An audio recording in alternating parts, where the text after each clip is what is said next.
एक समय की बात है।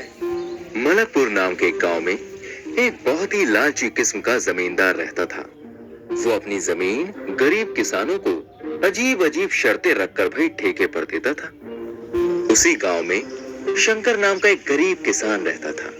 जमींदार हर साल शंकर को जब अपनी जमीन ठेके पर देता तो शर्त यह होती कि 50% फसल जमींदार की और 50% शंकर की।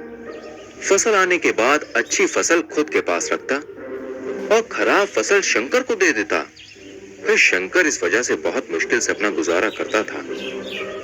एक दिन शंकर का बेटा मनोहर शहर से छुट्टियों में घर आया और अपने पिताजी की हालत देखकर और जमींदार की हरकतें सुनकर उसने निर्णय लिया कि आज से वो खेती का काम संभालेगा। पिताजी, आप बिल्कुल चिंता न करें, आज से मैं आपकी खेती का काम देखूंगा। मनोहर ये पिताजी से बोलकर जमींदार के पास गया। आओ आओ मनोहर, पिताजी नहीं दिख रहे। पिताजी की तबीयत खराब है तो अब से मैं ही खेती का काम संभालूंगा। आप बताइए, इस साल आपकी क्या शर्त है? इसके बाप को तो आज तक उल्लू बनाया है, इस बच्चे को तो मैं नचवाऊंगा। चलो अच्छा है मनोहर, इस साल तुम जो भी फसल लाओगे उसके ऊपर का भाग मेरा और नीचे का तुम्हारा। ठीक है सेठ जी। ये कहकर मनोहर वहां से चला जाता है। मनोहर खेत में जाके बीज बोता है और अच्छी तरह से भाई खेती की देखभाल करता है। फसल भी बहुत अच्छी होती है और 3 महीने बाद जमींदार मनोहर के पास फसल का हिस्सा लेने के लिए आता है। आइए सेठ जी, ये खेत में जो घास है वो आपका हिस्सा है, ले जाइए। इस समय मैंने मूंगफली की खेती की है, आपकी शर्त के मुताबिक ऊपर का हिस्सा आपका। तो जमींदार को ये देखकर बड़ा गुस्सा आता है और वो अपने मन में सोचता है, ये बच्चा मुझे मूर्ख बना रहा है। ठीक है, इसे अच्छे से सबक सिखाना पड़ेगा। ये सोचकर जमींदार मुंह लटकाकर भाई घर चला जाता है। कुछ दिन बाद जमींदार मनोहर को बुलावा भेजता है। अरे मनोहर, तुझे सेठ जी ने याद किया है। अच्छा, चलो अब मैं आता हूँ थोड़ी देर में। भाई इसके बाद मनोहर जमींदार के घर जाता है। कैसे हो मनोहर, खेती नहीं करनी है क्या? खेती तो करनी है सेठ जी, मैं आपके पास आने ही वाला था। अच्छा देखो बेटा, इस समय शर्त थोड़ी अलग है। जमीन के नीचे का हिस्सा मेरा और ऊपर का तुम्हारा। भाई मनोहर ने हाँ की और वहां से चला गया। खेत जाकर उसने फसल लगाई और 3-4 महीने बाद जब जमींदार अपना हिस्सा लेने खेत पहुंचा, आइए सेठ जी, लीजिए आपका हिस्सा।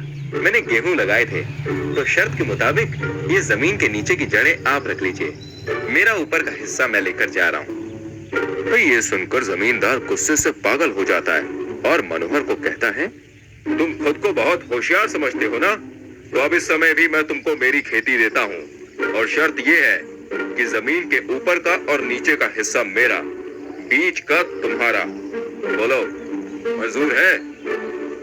हाँ, मुझे मंजूर है सेठ जी, लेकिन मेरी भी एक शर्त है। इस समय अगर आप हार गए तो आप किसी भी गरीब किसान को उसका हिस्सा बराबर दोगे और उसके साथ अच्छा व्यवहार करोगे। हाँ हाँ, मंजूर है। तो 4 महीने बाद जमींदार फिर से खेत में जाता है और मनोहर की गन्ने की खेती देखकर हैरान हो जाता है। लीजिए सेठ जी, आपका ऊपर का और नीचे का हिस्सा। आपको शर्त याद है ना? हाँ बेटा, मुझे माफ कर दो, मुझे मेरी गलती का एहसास हो गया है। अब मैं किसी के साथ कभी भी कोई धोखा नहीं करूंगा। गिरधरी लाल, जो एक माध्यमिक स्कूल के प्रिंसिपल थे, अब रिटायर हो चुके थे। उनके इकलौते बेटे तुषार की कुछ ही महीनों पहले शादी हुई थी और वो एक अच्छी जॉब भी कर रहा था। पिताजी, आपको बाजार से कुछ मंगवाना है तो बताइए, मैं शाम को ऑफिस से आते वक्त ले आऊंगा। नहीं बेटा, दवाइयाँ कल बहू ने ला दी है, बाकी 1-2 नए पौधे गार्डन में लगाने थे, वो मैं खुद नर्सरी से ले आऊंगा।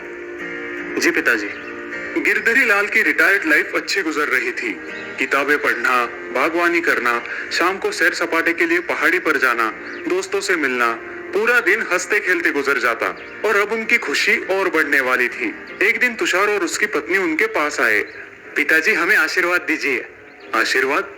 किस बात के लिए बेटा? पिताजी, आप दादा बनने वाले हैं। ये खुशी की बात सुन के गिरधरी लाल फूले नहीं समाये।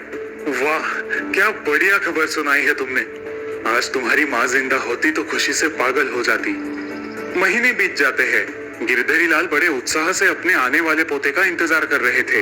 अब तुषार की पत्नी का 7वां महीना चल रहा था। ये लो बहू, तुम्हारे लिए। ओह, बहुत सुंदर है। धन्यवाद पिताजी। बहू, खाना ठीक से खा रही हो ना? जी पिताजी, आपकी सारी सलाहें बहुत काम आ रही है। डाउनलोड कीजिए गूगल पे और जब चाहें फैमिली में किसी का भी मोबाइल रिचार्ज। लेकिन आज तुषार की माँ जिंदा होती तो तुम्हें सिर पे बिठाती। तभी तुषार बाजार से सामान लेके घर आता है। सीमा, आज तुम सिर्फ आराम करो, मैं खाना बनाऊंगा। बिल्कुल ठीक तुषार, आज खाना हम दोनों मिलके बनाएंगे। बहू को आज छुट्टी। आप दोनों मुझे आलसी बना दोगे, फिर ये आने वाला छोटा मेहमान भी आलसी बनेगा। बाद में मुझे मत खरी खोटी सुनाना। तुषार और गिरधरी लाल पालक की सब्जी साफ करने बैठते हैं और सीमा आराम से सोफे पे बैठी है। अच्छा, मुझे अब ये बताओ, तुम अपने संतान की परवरिश कैसे करोगे? ये भी कोई पूछने की बात है पिताजी। बेशक हम उसे बड़े प्यार दुलार के साथ बड़ा करेंगे। हाँ, उसे जो चाहिए वो सब उसे देंगे। उसकी सारी इच्छाएं पूरी करेंगे। उसे किसी भी प्रकार की कठिनाइयों का सामना नहीं करने देंगे। बिल्कुल, उसे हर मुसीबत से दूर रखेंगे। उन दोनों की बातें सुन के गिरधरी लाल सोच में पड़ जाते हैं। हम ठीक कह रहे हैं ना पिताजी? इसका जवाब मैं तुम्हें कुछ दिनों बाद दूंगा। गिरधरी लाल की बात सुन के तुषार और सीमा उलझन में पड़ जाते हैं।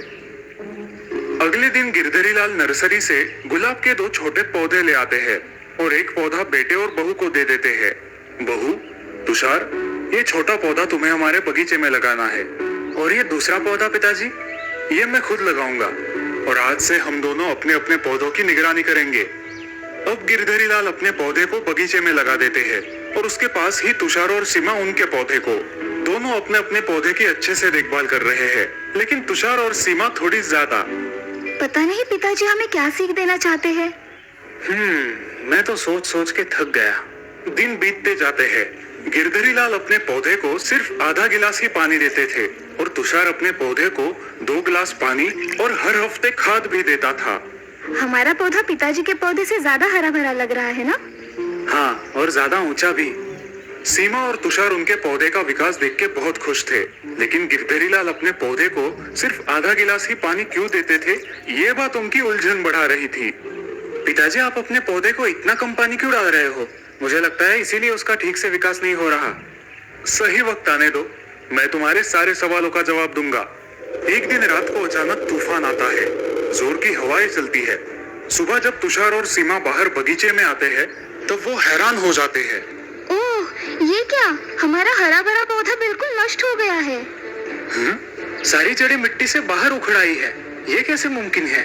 बाप रे, इसका मतलब पिताजी के पौधे का तो भारी नुकसान हुआ होगा। तभी उनका ध्यान गिरधरी लाल के पौधे की ओर जाता है और वो चकित हो जाते हैं। इतने में गिरधरी लाल वहां पर आते हैं। पिताजी, ये तो अनहोनी हो गई। क्या हुआ बेटा? पिताजी, हमारा पौधा कल रात के तूफान में पूरा नष्ट हो गया है। अच्छा, ये तो बहुत बुरा हुआ। लेकिन पिताजी, आपका पौधा बिल्कुल टकाटक है।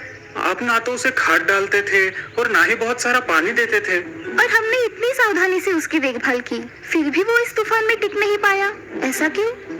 वो इसलिए क्योंकि तुम्हारे जरूरत से ज्यादा देखभाल ने उसकी मजबूत बनने की नैसर्गिक क्षमता को मार डाला।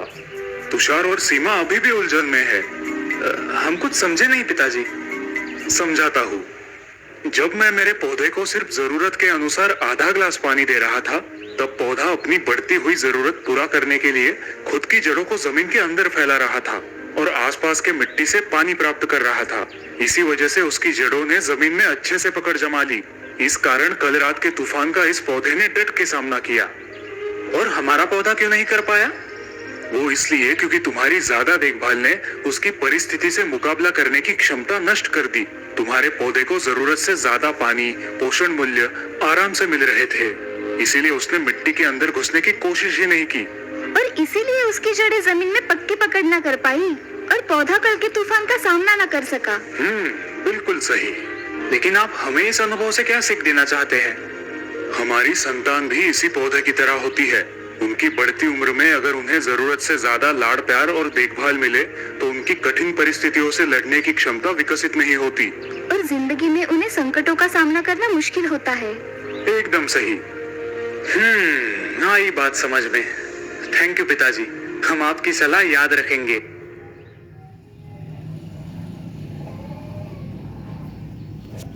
किरण ने अपनी कॉलेज की पढ़ाई पूरी की थी